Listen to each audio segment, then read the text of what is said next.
সমস্যা।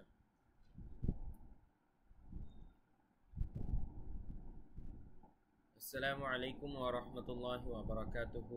আলহামদুলিল্লাহি রাব্বিল আলামিন ওয়াসসালাতু ওয়াসসালামু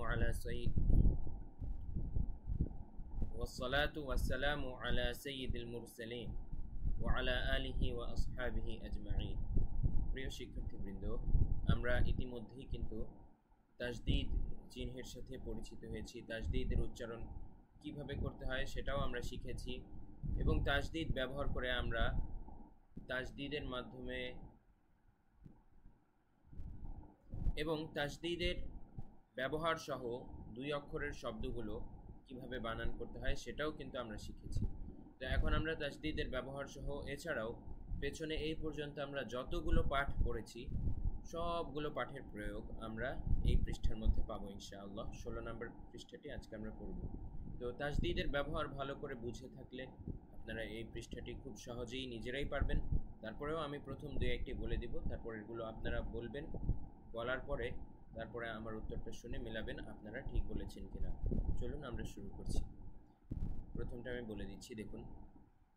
কাফ জাল জবর কাদ, জাল জবর দা, কাযযা, বা জবর বা, কাযযাবা।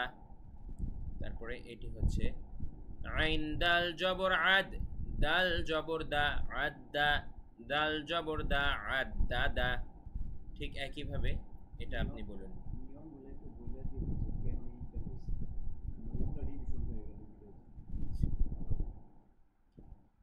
আইন দাল জবর আদ, দাল জবর দা, আদ্দা, দাল জবর দা, আদ্দাদা। নিয়মটা আবারও একটু মনে করিয়ে দিই। দেখুন, তাজদীদের কাজ কিন্তু সেই অক্ষরটাকে, নিয়মটা আবারও মনে করিয়ে দিচ্ছি, খেয়াল করুন। তাজদীদের কাজ কিন্তু যে অক্ষরের উপরে তাজদীদ আসবে সেই অক্ষরের উচ্চারণটাকে দ্বিত্ব করবে, মানে সেই অক্ষরটাকে দুইবার উচ্চারণ করতে হবে। কিভাবে? একবার যজমের মাধ্যমে আর একবার হচ্ছে উপরে যে হরকতটি আছে সেটার মাধ্যমে। যেমন আইন দাল জবর আদ, প্রথমে আদ বলেছি, দালের উপরে একবার থেমেছি, তারপরে আবার উপরে যে চিহ্নটা আছে সেটা সহ আবার বলবো দা, আদ দা দা। ঠিক আছে, আদ দা দা, কাদ দা বা। ঠিক আছে, আশা করি আপনারা মনে করতে পেরেছেন যে তাজদীদের কাজটি কেমন। তো আমি আরো একটি বলে দিচ্ছি, দেখুন, তারপরে এগুলো আপনারা বলবেন। অফ দাল জবর অদ, দাল জবর দা, অদ্দা, র জবর র, অদ্দা র। অফ দাল জবর অদ, অফ দাল জবর অদ, দাল জবর দা, অদ্দা, র জবর র, অদ্দা র। তো একইভাবে এটা আপনারা বলুন। জি, আমি বলে দিচ্ছি। নুন আইন জবর না, আইন জবর আ, না আ, মিম জবর মা, না আমা। আপনাদের উত্তর যদি আমার সাথে মিলে থাকে, আমি ঠিক যেভাবে বানান করেছি, আপনারা যদি ঠিক সেভাবেই বানান করে থাকেন, তাহলে আপনাদের উত্তর সঠিক। এবং আমি আবারও বলে রাখছি, যতক্ষণ না পর্যন্ত এই পৃষ্ঠার সবগুলো আমার সাথে হুবহু না মিলছে ততক্ষণ পর্যন্ত কিন্তু আপনারা ভিডিওটা দেখে দেখে আমার মতো করে প্র্যাকটিস করবেন।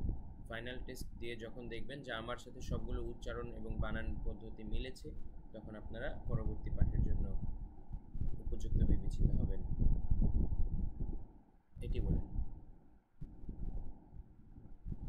এটি হচ্ছে সাদ দাল জবর সাদ, দাল জবর দা, সাদ্দা, কফ জবর ক, সাদ্দাকা। এটি বলুন।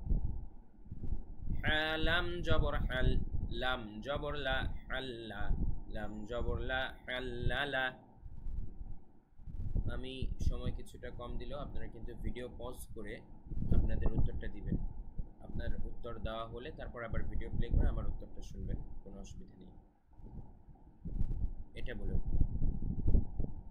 বা র পেশ বুর, র জের রি, বুররি, জা জবর জা, বুররিজা। এটি বলুন। হা সাদ পেশ হুস, সাদ জের সি, হুসি, লাম জবর লা, হুসিলা। এটি বলুন। হা র পেশ হুর, র জের রি, হুররি, মিম জবর মা, হুররিমা। এটি বলুন। জায়া পেশ জুই ইয়া জের ই জুই নুন জবর না জুই না এটি বলুন ফা আইন পেশ ফু আইন জের ই ফু ই লাম জবর লা ফু ইলা এটি বলুন র বা জবর রব বা জের বি রব্বি কাফ জবর কা রব্বিকা এটি বলুন সিন ইয়া জবর সাই ইয়া জের ই সাই দাল দুই পেশ দুন সাইয়িদুন এটি বলুন হা ইয়া জবর হাই ইয়া জের ই হাই নুন দুই পেশ নুন হাইয়িনুন এটি বলুন জিম নুন জবর জান নুন জবর না জান্না তা দুই পেশতুন জান্নাতুন আপনাদেরকে আবারও মনে করিয়ে দিচ্ছি জান্নাতুন এখানে আমরা গুন্নাহ কেন করেছি কেননা নুনের উপরে কিন্তু তাসদিদ আছে আমরা আগেই বলেছিলাম নুন এবং মিমের উপরে তাসদিদ থাকলে অবশ্যই গুন্নাহ করতে হবে এবং এটাকে ওয়াজিব গুন্নাহ বলে যেটা কিনা করতেই হবে তো এই ওয়াজিব গুন্নাহ নিয়ম কিন্তু তো সেই ওয়াজিব গুন্নার নিয়মই কিন্তু এখানে এসেছে আমরা সবাই মনে রাখব জিম নুন জবর জান নুন জবর না জান্না তা দুই পেশতুন জান্নাতুন একটু কাট হবে এটি বলুন দাল র পেশ দূর র জবর র দূর র তা দুই জের তিন দূর র তিন এটি বলুন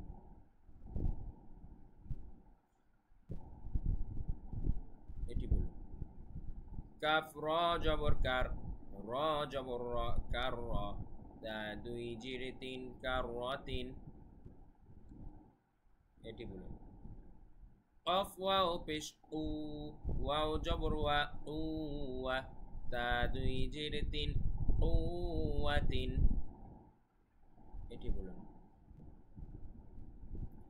কফ দাল জবর কদ দাল জবর দা কদ্দা মিম তা জবর মাত কদ্দামাত এটি বলুন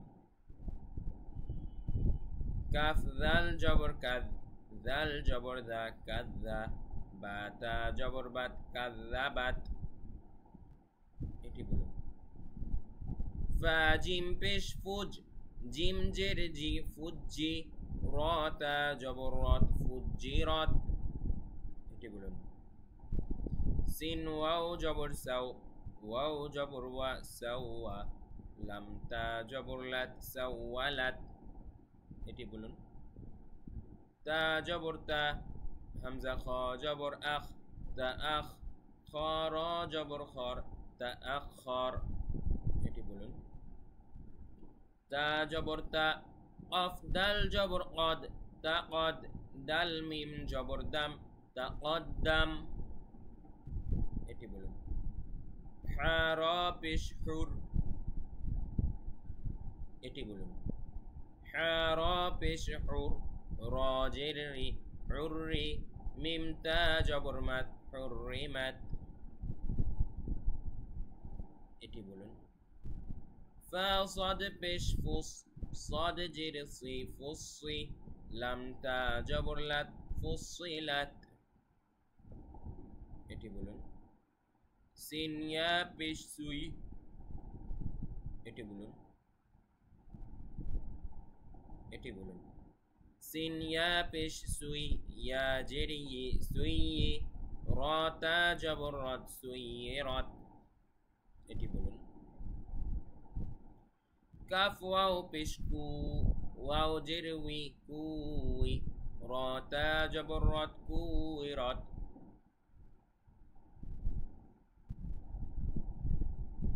লা হাওলা ওয়ালা কুওয়াতা ইল্লা বিল্লাহ একটু কাট হবে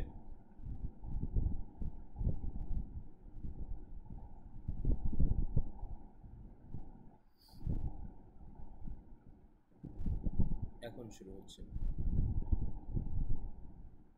এটি বলুন। কাফ ওয়াও পেশ কু, ওয়াও জের উই কুই, রতা জবর রত, কুইরাত কুইরাত।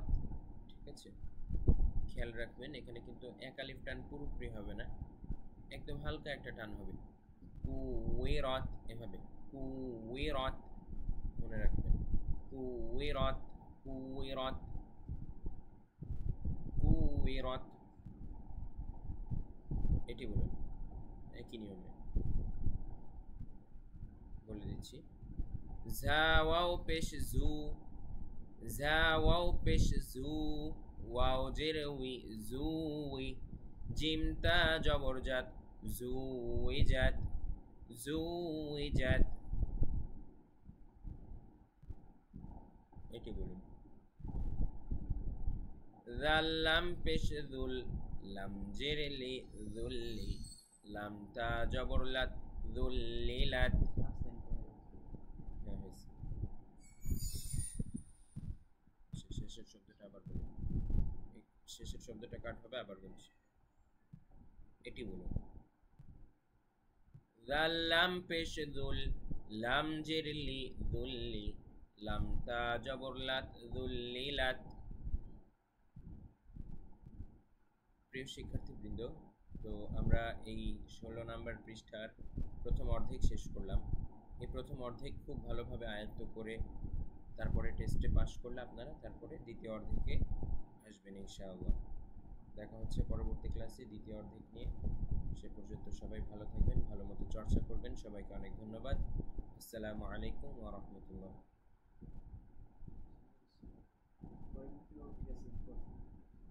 ক্লাস